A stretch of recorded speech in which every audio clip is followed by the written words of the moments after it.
Bismillahirrahmanirrahim. Assalamualaikum warahmatullahi wabarakatuh. Waalaikumsalam warahmatullahi wabarakatuh. Warahmatullahi wabarakatuh. We are from the first group. In this time, we want to present the material about discourse analysis. In this time, there are 6 topics that we want to present. Next slide, please.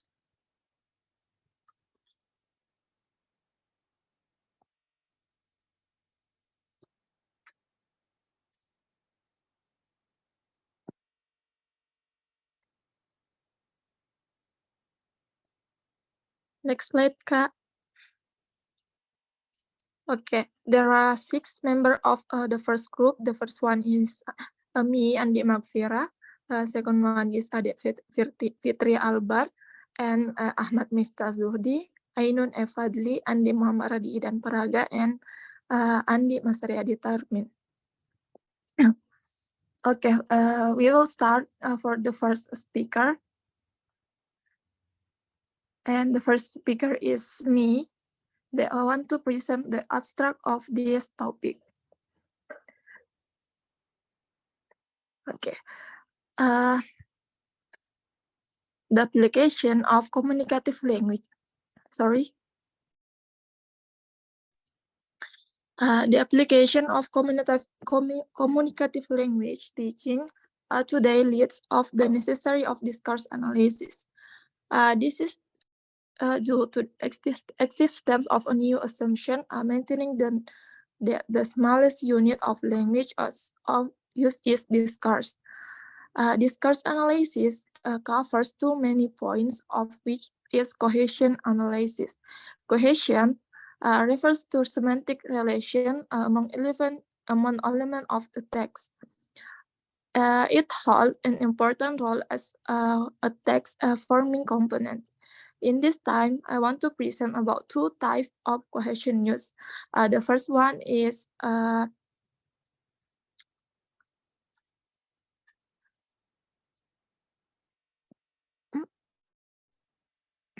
okay, frequently of occurred in aspect occurred frequency. The study investigate the occurred frequency of each type of cohesion is different from another.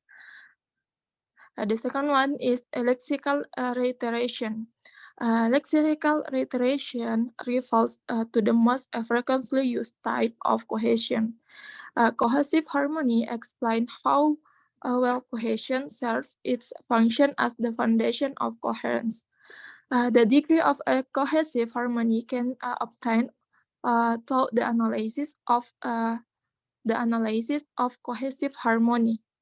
In comparison to the findings of some previous studies of cohesion, 2 points of findings are similar and 1 of point has different.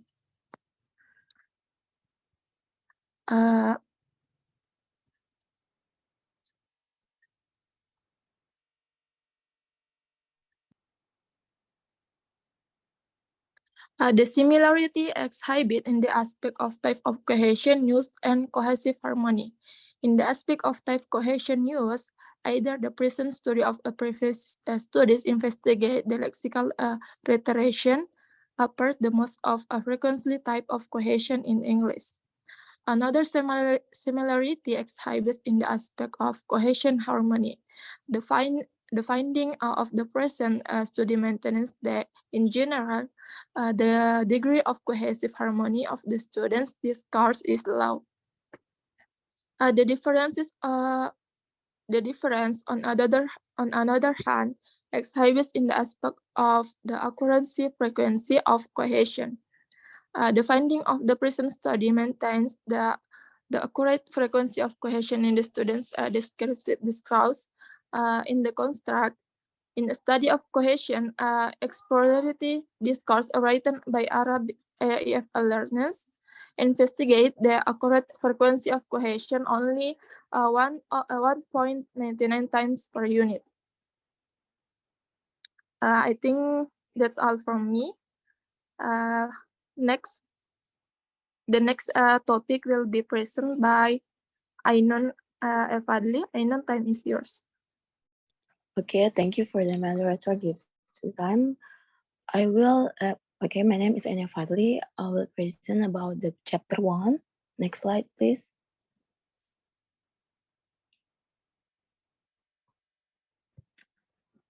Next slide.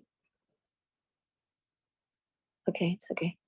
Okay, I will talking about introduction. Descriptive discourse involves the use of language to depend a verbal picture to convey information and to describe object, people, event, or scan. It can be found in the variety of genres such as descriptive essays, scientific report, travel writing, and creative writing, among others. Cohesion is a fundamental aspect of descriptive discourse as a help to create a smooth and coherent flow of information, making the description more hygienic information and understandable to the reading or listener. Okay, next. Problems. The first is what type of cohesion occurred in the descriptive discourse writing by English language learners.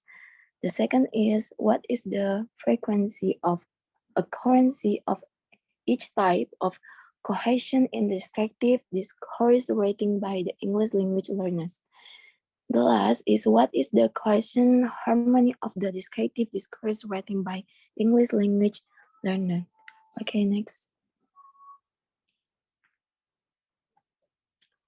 The significance of the study. The goal of CLT comprises the learning are able to use target language in real communication.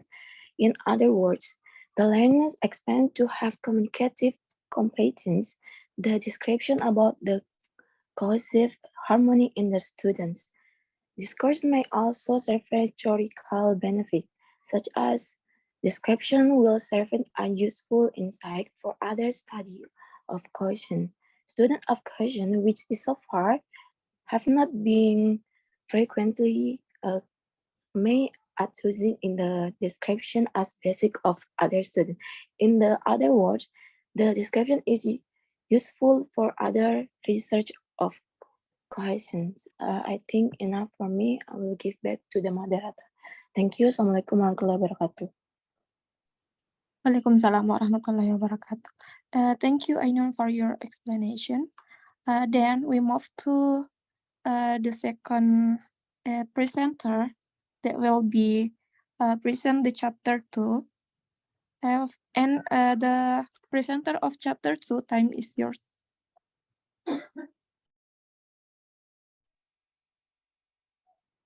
Okay. We will talk about discourse. Discourse and text are two closely related concepts in the field of linguistic and communication studies. While they are often used interchangeably, they have slightly different meaning and implication. Discourse refers to the use of meaning and implication. Discourse refers to the use of language in social context, encompassing both written and spoken communication. It includes not only the word use, but also the social, cultural, and cognitive aspect of communication, such as the context, participants, power dynamics, and shared knowledge. Discourse is not limited to individual sentences or isolated utterances, but rather involves the larger structure and organization of language in use. It is a complex and dynamic phenomenon that shapes and it's shaped by society, culture, and context. Next.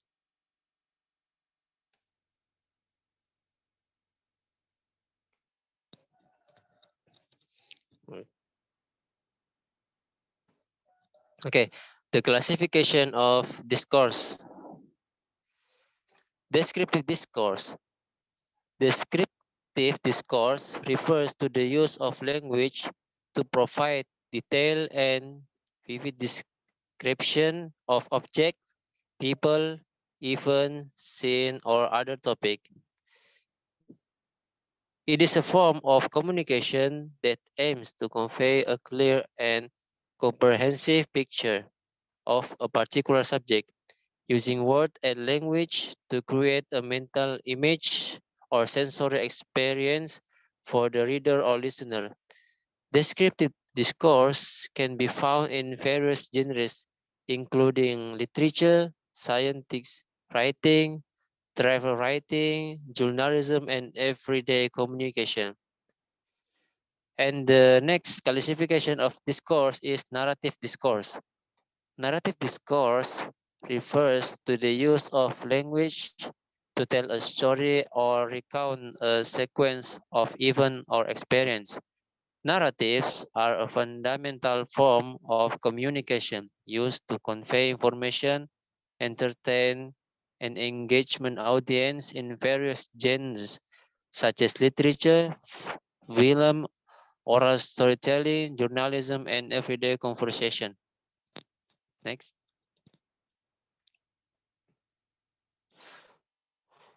Cohesion. Cohesion is a linguistic concept that refers to the ways in which different parts of a text are connected and linked together to create a coherence and cohesive whole. It involves the use of various linguistic devices and strategies to create smooth and organized text that is easy to understand and follow. Cohesion is essential in this course as it helps to create meaningful and coherent communication.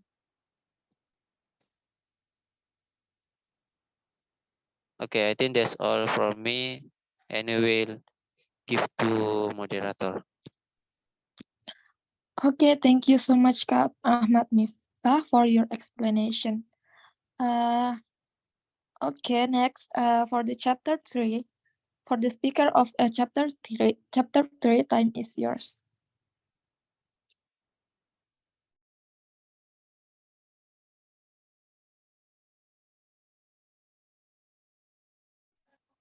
Yes, Assalamualaikum warahmatullahi wabarakatuh. Thank you for the chance that given to me. Right now, I'm going to explain about chapter 3. It's about research methodology. So this chapter describes the following points, such as research design, subject of study, research instrument, data collection, and data analysis. The first is about research design. The study employed a descriptive method of research known as context analysis. Descriptive research, according to Sachs in 1979 and Moore in 1983, involves the collection of data for the purpose of describing existing condition as accurately as possible. This type of research includes some specification, one of which is content analysis. Content analysis is concerned with the explanation of the status of some phenomenon at a particular time or its development over a period of time. One source of data that can be used in content analysis is composition. It's according to Bayes in 1981. The next slide. Okay.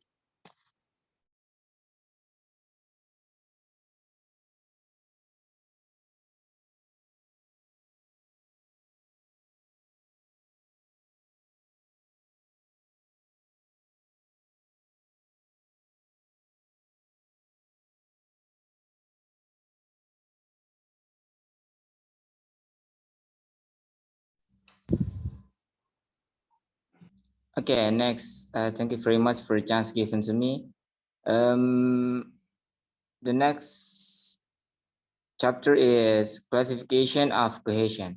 Cohesion in discourse can be classified into the different types of based on the linguistic device or strategies used to create links between different parts of the text. Some common types of cohesion in discourse include grammatical cohesion. This type of cohesion involves the use of. Okay, thank you so much for the chance.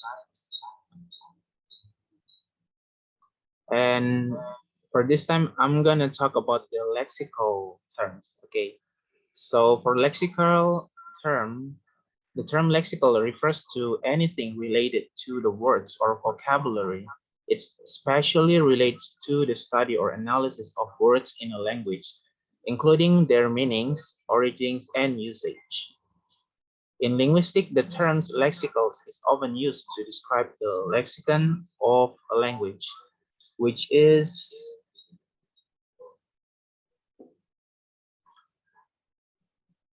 often used to describe the lexicon of a language, which is the set of words and expressions that are used in that language.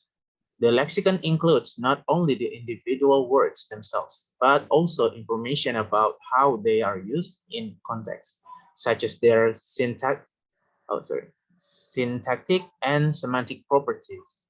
In computational linguistics, lexical can refer to a type of analysis that focuses on the individual words in a text or corpus, as opposed to analyzing the larger structure of patterns of language. This might involve identifying, categorizing words based on their parts of speech, frequency, or other features.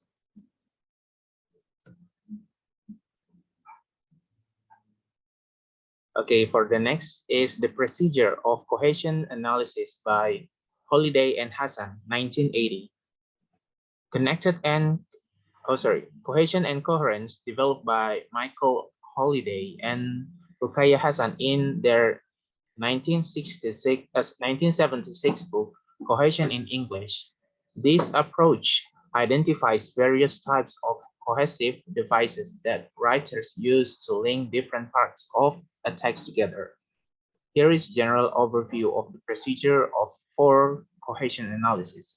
The first one is identify the units of analysis. The first step in cohesion analysis is to determine the units of analysis, such as sentences or clauses that will be used to examine the text. The second one is identify reference and substitution. Next, look for instances of reference where a word or phrase refers back to something mentioned earlier in the text, and substitution where a word or phrase replaces a previously mentioned word or phrase. The third one, identify ellipses. Look for instances of ellipses where a word or phrase is omitted from a sentence because it is understood from the context.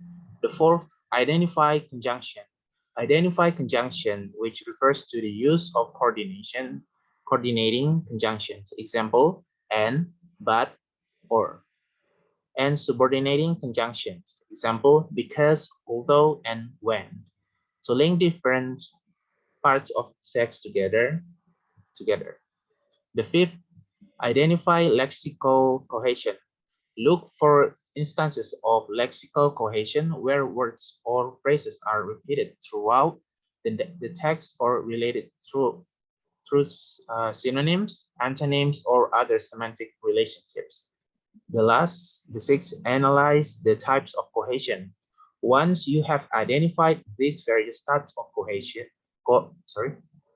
devices, analyze how they are used in the context to create coherence and connection between different parts of the text.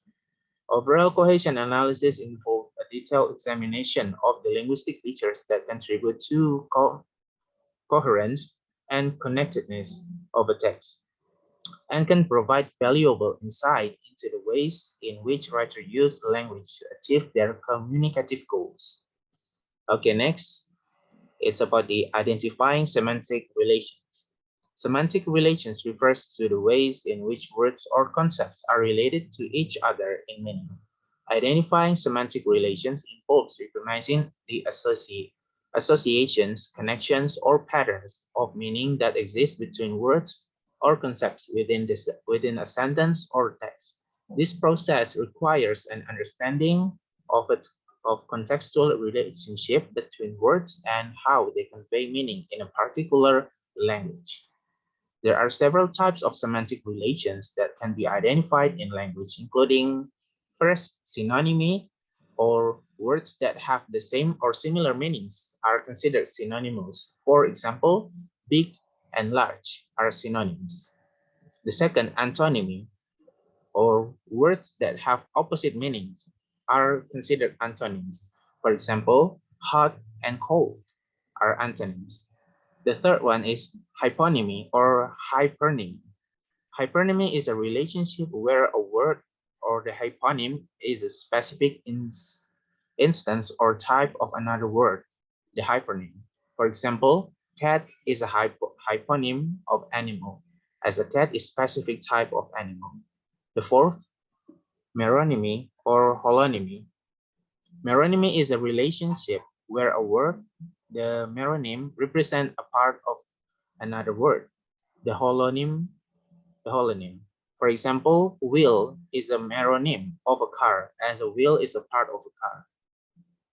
Homonymy, words that are spelled or pronounced the same but have different meanings, are considered homonyms. For example, bat can refer to a flying mammal or a piece of sports equipment that usually used in a basketball match.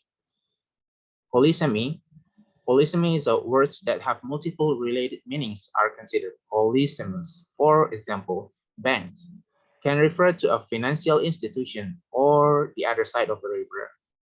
The last one, or the seventh, is co-hyponymy, is words that share the same hypernym and have the similar relationship to considered co-hyponyms. For example, duck and cat are co-hyponyms of the hypernyms animal, as they both share the same higher level category. Okay, next, it's about the labeling. Identified cohesion involves categorizing the different types of cohesive devices that have been identified in a text. Here are some common labels used in cohesion analysis. Number one, reference. This label is used for words or phrases that refers back to something mentioned earlier in the text, such as pronouns, example, he or she, or demonstratives, example, this or that. The second, or number two, substitution. This label is used for words or phrases that replace the previously mentioned word, phrase, such as do so in the sentence, he likes swim and she does so too. The third one is ellipsis.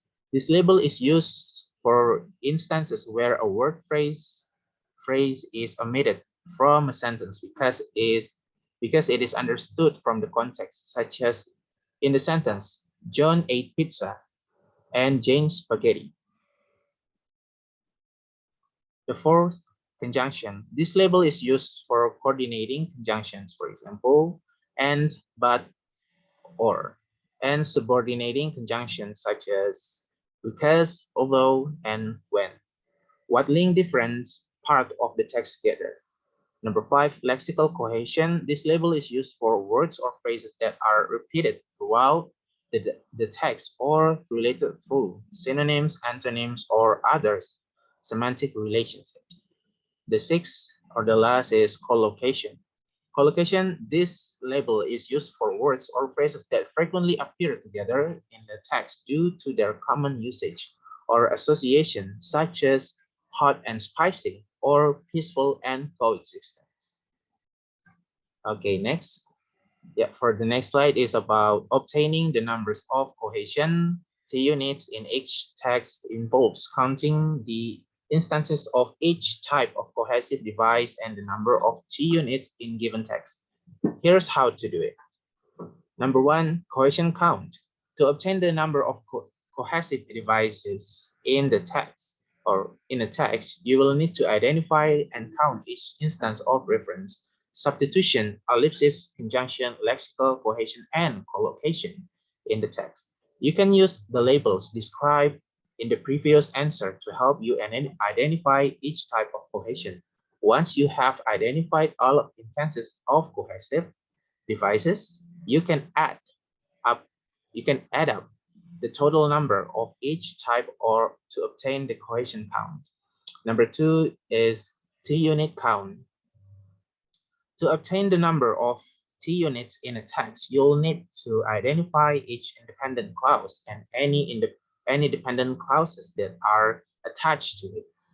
A, T-unit is defined as main clause plus any subordinate clause attached to it. To count T-units, you can go through the text sentence by sentence and identify each independent clause and its dependent clauses. Once you have identified all T-units in the text, you can count the total number of T-units. All right, so next. The next is co-reference, co-reference relation, co-classification relation, and co-extension relation are all types of semantic relations that can be identified in a text. The first one, co-reference relation. Co-reference relation is a semantic relation between two or more expressions that refer to the same entity in the text. For example, in the sentence, John loves his dog. He takes it for a walk every day. Okay, so the word his and it refers to the same entity, which is John dog. Co-reference relation can be identified by looking for pronouns or other expressions that refer to the same entity in the text. Co-classification relation. Okay, so the second one is co-classification relation. Is a semantic relation between two or more expressions that belong to the same category or class. For example, in the sentence, the dog and the cat are both pets. The word dog and cat belong to the same category, which is pets. So co-classification relation can be identified by looking for words or phrases that belong to the same category or class in the text. Okay, the third one, co-extension relation. The co-extension relation is the semantic relation between two or more expressions that have the same or similar meanings or reference. For example, in the sentence, the dog chased the cat. The feline ran away. Okay, the word cat and the feline have the same reference, which is a small domesticated carnivorous mammal, which we know as a cat. Co-extension relation can be identified by looking for words or phrases that have the same or similar meanings or reference in a text. And for the last slide or the last part is the words of token or token. In the discussion of cohesive harmony, the technical terms of token refers to an instance of cohesive device in a text. A token can be a word of a group, a word or a group of words that contribute to overall cohesion of a text by linking it together, creating meaning and coherence. For example, considering the following sentence, she was hungry, so she went to the kitchen and made herself a sandwich. Here the word so serves as a token of the cohesive device of cause and effect, linking the two clauses and indicating that the action of going to the kitchen and making a sandwich was a consequence of a feeling hungry. And the last is Hassan uses the term token to distinguish between the actual instances of cohesive devices in a text and potential range of cohesive devices that could have been used but were not. By identifying and counting the tokens of cohesive devices in a text, analysts can measure the degree of cohesion present in, present in and text and compare it to other texts. All right, so I think that's all from me. Thank you so much for the chance, and I'll give it back to moderator.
It's according to Best in 1981.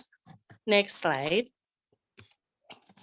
The second one is about population and sample. In this research, the researcher was used the 6th semester students seem proper to be taken as the members of the population because of two reasons. First, the students of this level have completed the course of writing 2, where they were taught essay writing of descriptive type. The second one, the course itself is offered in the 4th semester. It's referred to the syllabus of the English department of FPBS IKIP Ujung Pandang. The second, it's because the students of this level are as able as they are still actively joining ordinary classes inside their campus. Next slide. The third is about research instrument. The source of the required data is descriptive discourse written by the 6th semester student of the English department of FPBS IKIP Ujung Pandang. To elicit the data, therefore a test of composition functioning as the research instrument is prepared for them. In preparing the test, some criteria are decided to follow. The criteria include as follows. The first is the test required the student to develop a sort. The second one, the topic to develop is the one the student are familiar with. And the last is the test direction is to be made as clear as possible. The next is about data collection. The source of data required in the present study is descriptive discourse written by the 6th semester of the English department of FPBS IKIP Ujung Pandang. To elicit the data, the test of composition described above is administered to the subject of study. Next. Next, about data analysis. Research data in line with the problem discussed, the data required to answer the problem comprise 3 types. The first is the type of cohesion, the second, the frequency of cohesion, and the last is the degree of cohesive harmony. Next, method of analysis. The data analysis is conducted is reference to the theory of cohesion analysis and cohesive harmony analysis suggested by Halida and Hassan in 1918 and Hassan in 1984. As described in chapter 2, section 2.23, it's about the procedure of cohesion analysis, and section 2.29, the procedure of cohesive harmony analysis. The first and the second problem, the types of the frequency of cohesion, were solved following the theory of cohesion analysis development by Halida and Hassan, whereas the third problem following the theory of cohesive. Next.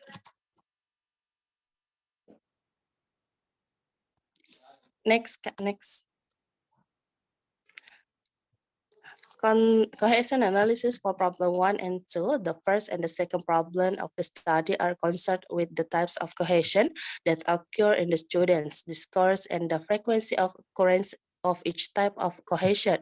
To obtain the required evidence for this problem, some steps are taken in the cohesion analysis. The steps include as follows. The first, identifying the units. The second one, identify cohesion and among the units. And the last is labeling the identifying cohesion. Next. Cohesive harmony analysis for the problem 3. The procedure of cohesive harmony analysis involves the following steps. The first, identifying the units. The second one is lexical rendering. And the last is configuring cohesive chains. Next. Okay. I think enough for my explanation. I give it back to moderator. Okay, thank you, Adia, for your explanation of chapter. For the best presentation. Maybe this is enough for our group, and thanks for all member our group who has contributed too much for me. And then for the last word, me, Ayun Fadli. Last but not least, Assalamualaikum warahmatullahi wabarakatuh. Waalaikumsalam warahmatullahi wabarakatuh.